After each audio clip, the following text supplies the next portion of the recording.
It is week number 20 for the Friday update here on Direct Motocross, brought to you by Dirt Care Cleaners and Lubricants. That means we've got a guy who I've kind of wanted to be doing one of these with. I was going to do it the normal way, type it out, and I thought, you know what, I think people should hear him.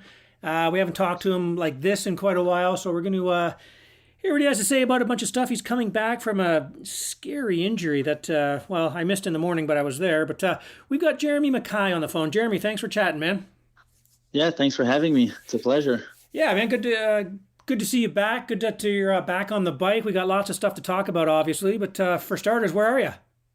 Yeah, I'm in Tampa still right now. Still putting motos, training, and training at Future MX. Okay, so it's you. Okay, man, yeah, you gotta. Have you gotten rid of all the bad juju from from Tampa? Because that was where your injury happened. Yeah, I did. Hopefully, I did. Yeah, that bad juju. Yeah, that was not fun. No, I guess we better talk about that right off the bat here, man. You obviously big plans to do some Supercross. You go stupid early media day. You hit that jump, you crash, and tell everybody exactly what happened, just in case they aren't familiar. Yeah, well, I was honestly, just a little background before all of that. I didn't know if I was still going to race at the end of the 2024 summer. I crashed pretty hard in the summer and got away from the sport a little bit, and felt like I've gave it my all for what I ever got back. And I told my dad, like, I'm not sure if I want to still do it, and then ended up getting a call from Raz Unlimited, and we figured a deal out, and that I was super happy because that's what I wanted to do. Obviously my dreams when I was young, so got to Future for the second year, and then first year training full-time SX. The training was going super, super good. Felt good on the track, felt good on the bike, putting a lot of work. And yeah, the morning of on Thursday, round one in Tampa, it's just a casual triple. Like, it's a stadium 3. There's nothing crazy. Like, I did the 3 in the rhythm. Like, there was nothing. And then I just came around, and I even went a little faster just to be sure, and just kind of slid out on the face and hit a soft spot and took all my momentum away and framed it really bad. And obviously both wrists let go and went over the bar. And at first I only thought I had one wrist that was broken, which was pretty obvious. It was my left one. The pain was not fun. So go over to the hospital right across, and they did a really good job. I was in and out of there in like 2 hours. So And you came back to the track. But yeah, I know. I came back.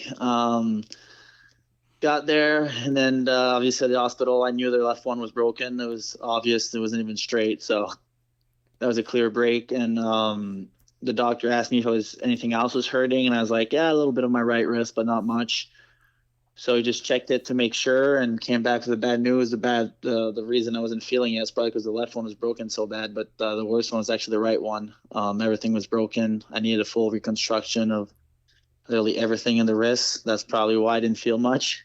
And but he put both of them back in place for that following week or so, and then was supposed to get surgery the following week. And obviously with insurance, everything got complicated. I was supposed to get surgery in the States, and then last minute, literally the day of, they shipped me back home. Had to find a doctor. Luckily found a really good one. So I only got surgery 3 weeks after my crash. So like everybody knows, once you get the surgery done, it's starting back to zero. So it was 3 weeks of wasting time, but now it was gnarly. Yeah, no, I mean, it's one thing to talk about it, but I was just on your Instagram earlier, and you did a podcast with someone. Who was that you did the podcast with? I saw that. Gemsy, a guy that's pretty popular back home in Quebec, and brought me on for a podcast, and we talked about a little bit of everything, my career and everything, and the risks obviously too. Yeah, and I saw some photos, and I'm like, yeah, that looks like it might have been a pretty bad injury. Yeah, it was not fun. So yeah, if you're thinking about it, go check out Jeremy's Instagram and check that out. Yeah, pretty sketchy. And someone else, I guess, had your crash from the stands. I saw that video too. Yeah, Jack Chambers' dad had it. Was that it was? Showed us the video, and nothing crazy, honestly. Kind of just bad luck. You can see me going sideways and then just framing it. And when you're in the air, obviously, I knew I was going to frame it, and I was like, should I jump? Should I stay? I wasn't sure. But in the week, literally a week of, I had a scary moment on the stadium triple at the practice track where my bike cut off. So I framed it and got away with it. So I was like, I just got away with framing it. So I should stay on and try to ride it out. And obviously, since the dirt was so new, super soft, so there's nothing where I could have went. Yeah, it's funny. I mean, watching that video, it looks like maybe you could have just got up and been all right, right? But obviously the wrist just let go as soon as the impact, huh? Yeah, yeah, my handlebar kind of tweaked and just shoved all my weight towards my both wrists, and Oh, okay. I did get up on my own and I walked out of it and I was conscious and everything, and obviously it was pain, but yeah, it's kind of a Yeah, bummer. I'm So pretty. much work for an injury. Oh man, yeah. First, you get out there for the first what thing, and then boom, that happens. I mean, that's now what. Obviously, it was a bad one. I mean, was this? Have you gone through injuries in your career when you were younger? I've had quite a lot of injuries growing up, but never like injuries that people knew about, or I've lucky on that side. I've been pretty tough and dealt with pain pretty good, but like I've got injury here and there, like that was off the bike for 3 weeks, but luckily no big race would come into it, and then I would just go to the race with and be fine. But never had an injury that had to sit out for that long. All right. Okay. Now you mentioned the year before, 24, you thought about walking away from the sport. Then you go and do this. How close are you to walking away this time? I That's a tough question. Honestly, I was probably closer to walking away in 24 than this Okay. time. Just because I had a lot went down from 22 to 24 that I was really upset about, and I was young, right, when everything happened. In 22 I was 18, so didn't really dealt with it the best way maybe, but it was a lot for an 18-year-old kid that did so much in the sport, and to take his right away literally when every team just signed everyone else. So that 22 end of season was really rough on me mentally, and never really talked about it. Kind of just kept it for myself, and maybe it wasn't good, but it was just I was in bad headspace, and I came in 23 with obviously just I don't know, just not I could say bad luck, or I don't know what it was, but I just didn't gel with the whole program of 23, and obviously everyone know when it went down that summer, and when I showed up to Deschambault on a bone stock Yamaha and tied for a podium, kind of just proved my point. But I had a good program going into 24, honestly, and I just just was in my head, and we don't talk about it often, and it's not something that I was someone I wanted to talk about it either. But it took me a lot to go get help, and I did that summer of 24, and I was mainly just burned out mentally. Like, yeah, when I crashed, I got a concussion and broken rib, but I know myself enough that I know I could have raced with those broken ribs. It's not something that would have bothered me that much, but I knew I just had to let go and work on the mental stuff before showing back up to a race. And I got that all cleared up. So when I did show up for a Supercross with all that training, I was fresh physically and mentally. So it really was a tough year this past year of not riding. Obviously got in my head again, but I knew how to deal with it. And it was mainly hard because when I crashed, I never expected the crash to be that bad. And I've always been lucky with injuries that like I said, I would ride with it broken, or it would take 2-3 weeks for me to be all right enough to ride. And this one was really no riding and screws sticking out of the wrist for like 5 months, and then got infection in that thing. So it was that part was hard, obviously, and not knowing, obviously being off of the sport for a year and a half, not knowing if anyone would be interested in helping me out or anything was more the question. But found some help, found ways to make it happen, and I'm glad I've got down here and started training. Okay. Now you touched on a couple of things there. I just want maybe to ask you about there. You mentioned getting the help and stuff. Are we talking sports psychiatrist, psychologist here and stuff? Yeah, I went through a couple. I don't know what's the word in English, but I went to see a couple people for sport mental health, I guess, that are related to the sport, which had helped me a lot. I had one in 23 also, which did help me a lot, but I kind of just needed my anger towards the end of 22 was never really out of me, and I didn't know how to deal with it. So yeah, I went to go get like just regular, I don't know what's it called, maybe a psychiatrist, if that's the word. I'm not sure. Yeah. Just a regular one for just like life, like just life in general. Sure. I wasn't happy in a lot of space, which was all related to that. And yeah, I got the help I needed, and yeah, now I'm feeling pretty good. And obviously it's never fun to talk about, but that's what I went through. So. Well, I'll tell you, man, I've obviously known you for a long time, interviewed you when you were a little kid and everything, and you have always, and most high-end athletes and, you know, competitive guys are, you've always been your worst enemy, though. Yeah, 100%. All right. Like, I know, just even after a good race, you'd always find the negative somehow. You know what I mean? And I was always like, no, man, come on. And I always knew, you'd always beat yourself up over the little things. Yeah, well, obviously, I always want to be better. Yeah. And I feel like it might be bad thinking, but I really do feel like being from Quebec, you start 10 steps behind. So I would never really allow myself to do any mistake, because I was not only had to beat the other guy, but I had to kind of dominate him to even get the same support. So that's why I've always been so hard on myself, and might be wrong in that aspect, but that's how I always felt. So. Right. Now I've heard you kind of mention something like that before, and it's kind of weird because the sport is so strong in Quebec. I know, but between you and I can name you a lot of names that I've beat my whole amateur career and got rides right before me. So I don't know how to prove it better than that. Yeah, I've got that as one of my questions I want to ask you, because I might as well do it right now since we'll tangent onto that right now, but jump ahead a little bit here. But you are one of only two people who have won the Fox Bronze Boot at the TransCan 2 years in a row, and the other one is Tanner Scott. You did it in 18-19, and struggling for rides, right? So it just seems really strange, doesn't it? Yeah, well, it's been a long time since that happened, but obviously amateur is amateur. Like I know a lot of guys that were really good in amateur and don't even race today. So true. I can sit there and complain how I didn't always get what I wanted, but I also did get a lot. So right.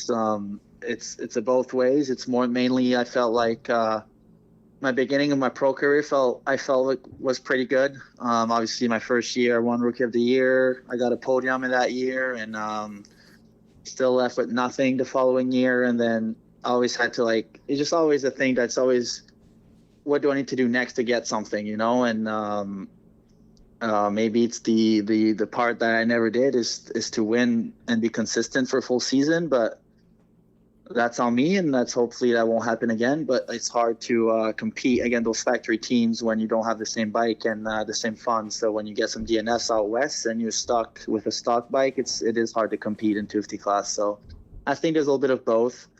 Some of it might be on my part, but I do think in the past year I did deserve a ride, and I shouldn't be where I am today. But if I live in the past, I could always say that. But now I kind of just turn the page and focus. And I haven't raced in Canada in a while, so just here to prove my point and do the best I can, honestly. And there's nothing else I can do, and just start over again, honestly. So yeah, okay. I was going to ask you this too. Now you, if this is kind of a parallel, Hayden Deegan kind of famously says he's out there trying to prove people wrong who doubted him and stuff like that. I kind of sense a bit of that in your tone. Is that something that also motivates you? It used to. Obviously, I don't think I'm the same as Deegan at all. No, he had to prove haters wrong, but he's always won his entire life and always been on the team because he deserved it. So, but yeah, obviously it used to be a motivation, but it was also my only motivation. So it was kind of a double point. Like if I wasn't proving people wrong, then my weekend was fully wasted in my head. So gotcha. I still use it a little bit as motivation, obviously. But there's I know I won't come out there and win everything, even if that's what I'd like. There's got to be realistic. I've been off the bike for a year, and I've been training down here for the past 3.5 months, 4 months. But it shows a lot when you're off the bike for a year, and it's kind of just a rebuilding year, and hopefully get to where I want to be towards the end. Okay. Yeah. I'm going to just back up here real quick because I meant to ask you this thing too. Again, I've known you since you were a little kid on little bikes and stuff, and you're always surrounded by your family. Your mom and dad were always there. Your younger brother, he's stepped away from the racing side of it too. But were they a big part in getting you back at it, or did they say walk away? Did they say choice is yours? Did they get involved? They were really just saying choice is yours, honestly. They were there to all my highs and lows, and I feel like they were a big part of my success, I think, as an amateur, and I've done quite good. So I think they were pretty satisfied with that. They put a lot of money and time into the sport, and I don't think there's one year I didn't come back with at least one championship at Walton. So they were just kind of, my dad helped me and my mom helped me a lot my entire career, and obviously they don't help as much as they used to, which is quite normal because I'm not 16 anymore, but they're still there in my corner. They know they obviously know what I'm capable of. Like, I did get on the bike once or twice in the fall, and I was just doing like a fast lap for fun. So they knew I still had it in me, but they were there and saw what I went through. And if I would have decided to walk away, they would have been happy with it too. But I know deep down they're happy it continued, even if they won't say it. Right. Yeah, I guess that's kind of a battle that I think every parent has with our crazy sport. Yeah, that's all right. Yeah. Hey, now what? Speaking of speaking of age, give us what is your age, height, and weight right now? I'm 22, 6'1", and I don't know how much I weigh because I just cut down like probably 30 pounds over the last 4 months. So. Oh wow. I have no idea what I'm at. Are you under 180? Probably not. No need to. Actually, it's funny. The past few weeks have been our larger racers and stuff like that. Talking with like Julian Bannock and stuff like that. A lot of tall kids, a lot of bigger kids for sure. And you're certainly one of them. Yeah. When you were time off? Obviously, you went back to Quebec for your surgery and everything. Were you afterwards recuperating stuff like that? I mean, the family has a track and stuff. What were you able to do? What were you doing at home? Yeah, well, I was on and off from Quebec. I got surgery back home, and then it got complicated. Couldn't see the doctor or anything, so I would fly back here to Tampa to see doctors here. Oh no way! Get follow-ups here, so I kept doing up and downs on flights. Oh wow! And then I got back home probably like end of May last year for the summer, but I had metal rods sticking out of my wrist for quite a bit, and then they got infected, so I couldn't do anything. Honestly, I took that injury very seriously and tried to do everything possible to recover as fast as possible, and kind of bite me in my ass, and got infected and shit. So it was tough, but once it kind of got out, I had a lot of physio to do. I had physio all summer, pretty much every day, just to try to get mobility again. My chances were very, very low. So it was Wow. not a when can I ride again. It was more in a if I can ride again, because we didn't know if we'd get enough mobility to even push the throttle, because I was on the right side. Wow. And then I did a lot of work in Rob, my trainer, got me in a good contact with a good physio back home. So I did that. And also Jonathan from GM Training, when my rods were out, helped me quite a lot to just start to get the body moving again the first couple of months there and back home. And I had a good group around me. Obviously, didn't really want to be at the races. I went to that St. Julie round, and yeah, I hated it. I hated watching, so I didn't go to any other races after. I kind of just worked on my track, took care of the track all summer, and then worked in the family businesses. We have a couple stuff now, so work until we got everything finalized and ready to go, and then we got to go to clear to go ride first week of February. So that's when we left. Oh, okay, gotcha. All right, so who's down there with you? I'm alone. Yeah, okay. I live in the house in Tampa with one of my buddy Tyler and two other guys, but Okay. their house, and I live there with them. But Nice. other than that, I've been alone since February. Yeah, Okay. which is always like that normally too. All right, buddy. Well, I didn't want to, I don't want to stay on all this injury stuff, but I guess it's interesting to talk about it and just the path you took and the road you had to just get back doing this again. It's man, it's a testament to how much you love it and how much you want to get back. So that's pretty impressive, man. But let's move on to some more positive things. Okay, what's all this? What's going on with the Stark electric bike wheelie video? Just having fun. Whose bike? Tyler's bike.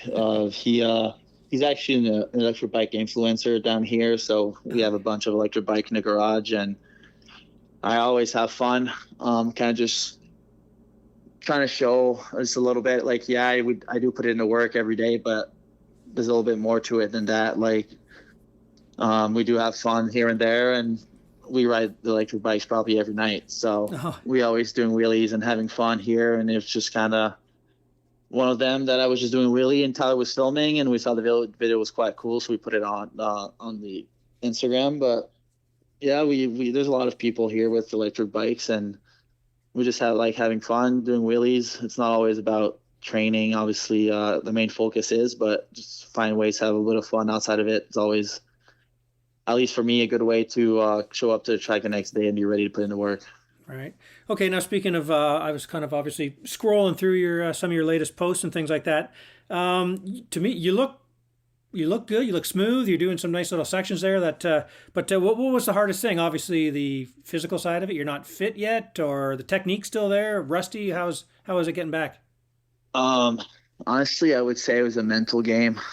Like, yeah, physically it's hard because I was off the bike for so long, and complete honesty, I did a lot of work in the physio and stuff like that. But once October-ish came around, I have a gym at home, and I worked at the gym, but I barely worked out at the gym just because it felt good for the body just to not do anything, and maybe I took a little too easy there. But so yeah, physically it was hard, and was like, yeah, I did say like I knew I was gonna get back on the bike, but since everything was so in the air, I didn't know when, didn't know if, so I kind of waited to make sure I was gonna get on the bike.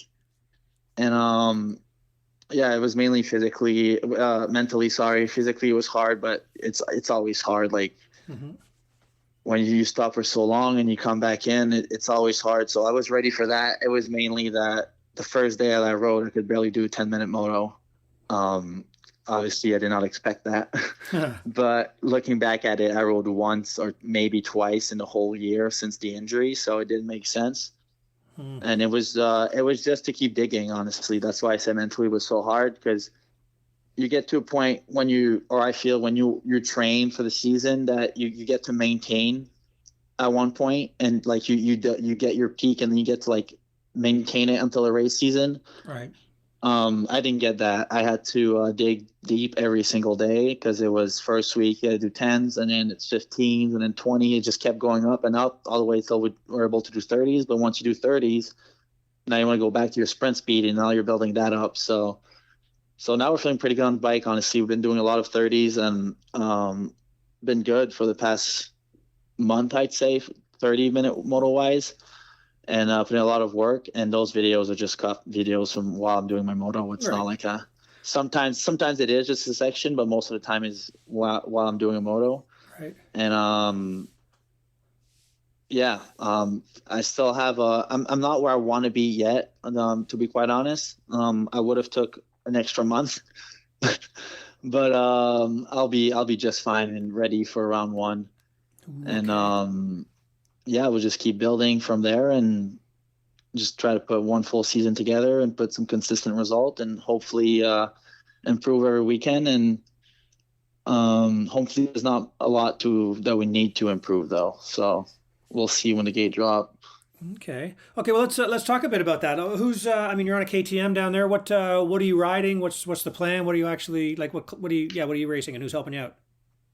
Yeah, well, I'm lucky. There's a new energy drink company back home in Quebec called Plateau Energy Drink, and they're my main sponsor. They're taking care of mainly the whole season with the help of Matthias, the dealership. So we have a good program going on there, and then obviously for parts we got MD Distribution that's helping a lot, and then I got all I got my sticker guy and First Line Graphics and Seco seat cover. And then I got Chris with Chris De Silva with his gear company helping me out for gears this Oh, year. DRT. Yeah, obviously I'm still with Oakley, which I'm hype. I've been with them since I was 6. They never let me down even when I got injured, so I was happy to stick with them. And then I got a couple sponsors here and there that helps money wise. But other than that, I would say that's my main sponsors making the season happen. Okay, now racing 450s? No, You're gonna racing race? 250, man. I've been full. I'm not ready to go 450. I'm only 22. Like I feel like I still have some years in me, and Okay. yeah, I'm a bigger kid. But if you do it, Malcolm Stewart made it work. Chase Sexton, at AC, there's a lot of guys that have proved that you can ride being a bigger guy in 250 class, and even in Canada, Marshall Welting was probably my size right now, and he made it work. So Dylan was also a bigger guy too. So Hmm. I was focused on my weight for so long, which probably was one of my nemesis. Honestly, I was trying to be the leaner I possibly can, and probably bit me back because I had struggled hard time finishing my motos just because I was so drained out of energy. All right. So we kind of focus a little different. Obviously, there's like I can't be too heavy, so we did focus on the weight to bring it down. But there's maybe like a little bit more that we're gonna get. But as long as I can do my full 30 pushing, I've been training on the stock 250 and I'm making it work. So I'm getting my race bikes tomorrow and I'll test them out next week. But I'm thinking I'll be just fine. Oh, cool. Hey, well, have you, I mean, coming back like this and, you're 22, you're not old, but you know what I mean? Are you a guy that had to struggle with arm pump, or is that something new? Are you getting arm pump, or is that not a problem? Me and arm pump is a weird relationship. I've never really got it that much, to be quite honest, unless I didn't gel with the bike or I was a little out of shape. But normally when I'm really in shape and I feel good on my bike, I might get it in the morning. So I kind of sprint on purpose my warm up to if I am gonna get it right away. But once I get it once and I kind of ride through it, then I normally don't get it again. And in the 250 class, I don't think I've ever got it in a race. Okay. On the 450, I've got it a couple times, but I've never. I think the first time I did get on pump was probably when I was like 17, 18. So I'm not someone that did get it a lot, but it does come here and there, and you never know why. But Right. I've noticed most of the time I've got arm pump was either I didn't warm up properly or I really don't. My bike's just not working like I'd like to, and I'm just my technique's a little off, and that's probably why I do get it. Okay. Hey, well, what's so you mentioned obviously round one, Calgary coming up. We're getting closer here on a 250. What's the travel plans for you? Man, I don't know. I'm sticking it out here as long as I can, which I normally don't do that, but I'm kind of glad I did this year because the weather back home does not look nice still. So I'm still just grinding, pushing, putting in work. Probably will until the last minute, and then probably head home the weekend of, like right before Calgary, and probably go down there like on Tuesday or Wednesday or something, and show up on a Friday. Honestly, it won't be I won't be there a week earlier or anything. So Okay. Anybody else um, like? So you be like, what are your bikes in though? What are you driving and all that kind of oh, stuff? my little Sprinter. I'll probably have my mechanic drive it down. Okay. I'll probably fly, and Right. he's gonna drive it down a little earlier. Okay. But we're really doing just a Sprinter setup all summer. Perfect. Okay. This is the first time, so we'll see how that goes. Hey, I know how's your cycling coming along too? Yeah, I've never lost anything in cycling. That's probably my good thing. It might be good or bad, but I can just go on and cycle. I love it, honestly. You It's strictly been pretty road, or you on a good. mountain bikes too? What are you doing? No, I strictly road bike. You know that. I do. I know. I just thought maybe you've learned the ways of the mountain bikes. I did do mountain bike a little bit, maybe like 2, 3 years ago, but Right. I've learned that I'm too crazy when it comes to stuff like that, and I'm just risking myself of getting injured on something else than a dirt bike. So I hang that up real soon, real quick. All right. Well, okay. One last question here. Sorry, we're keeping you a while here. We'll let you get on with That's your all life good. here. Um, Okay, Supercross in the future? Yeah, of course. I'm kind of using the summer to rebuild, and um,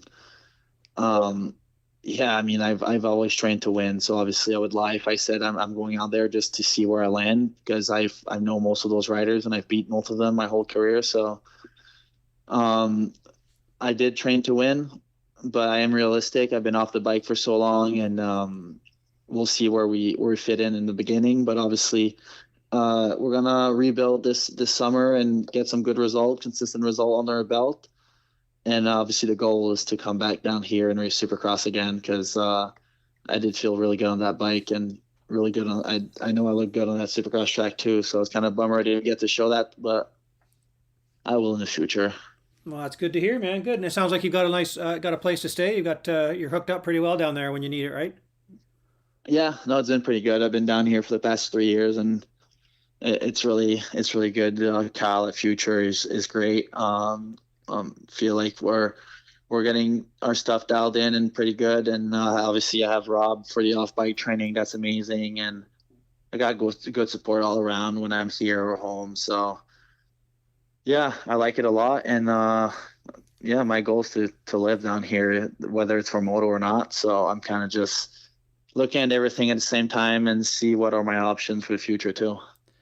Excellent. Well, with Cade Clayson retiring, maybe Julian's looking for a guy. Yeah, maybe we'll see. We'll just throw that out there. All right. Hey, how's your brother doing? How's Jacob doing? Is he what's he doing? Working the family business? Is he still riding at all? Yeah, he rides here and there. He's obviously very talented on a dirt bike. Little does he know, but he rides here and there, but he mainly works. He loves money, so he works hard. Well, my whole family works hard, and I'm grateful that they let me live my dream and not step in that family business yet. So yeah, I keep grinding. The whole family's been good, and yeah, I'm ready for this summer. Cool, man. Well, I tell you, I was looking forward to this week because I wanted to talk to you, and I kind of wanted to leave it as a podcast too. I didn't want to just type it out and stuff. So I'm glad we had a chance to do this, have a little chat. Great to hear you're back. Great to hear you're doing the whole series. I mean, you mentioned that before, but that's great to hear. It's going to be interesting to see where you line up. I think obviously the only thing you can do is go in and then be happy with your results, right? Just kind of keep moving up from there and just lay the brickwork down. Yeah, I guess. I'm But you I'm know saying that me, because I know I you're won't. not. I won't be I satisfied. know. So we'll see where I land. I think I'll surprise quite a couple of people, to be honest. There's big guys that have been training at Future in the past couple of weeks, so I know my speed is there, and we still got a couple, like 3 weeks left, so we'll get the fitness dialed in. It's pretty dialed in, but there's a couple touch up that we'll adjust, and we'll be fine. All right, good to hear it. I love to hear it. I'm going to look forward to seeing it. All right, well, hey, again, thanks for your time and all that. I'll see you. Well, I'll just see you in just a short few weeks now, man. You did mention all kinds of people there and stuff like that, but do you want to thank some people, and then we'll let you go.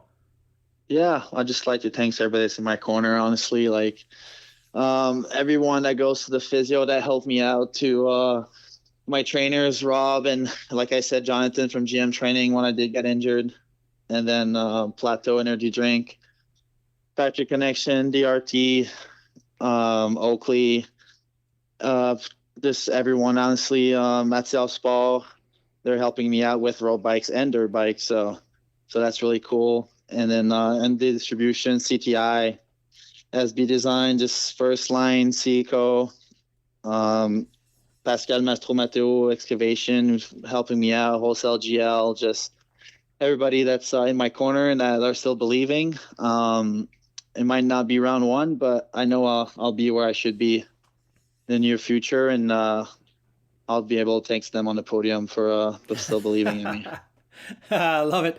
Good to hear, man. Thanks for the time. And I would like to take a second to thank Dirt Care and thank those guys. And I want to thank you. And I'll see you in a couple weeks out there at Calgary at Wild Rose for round one.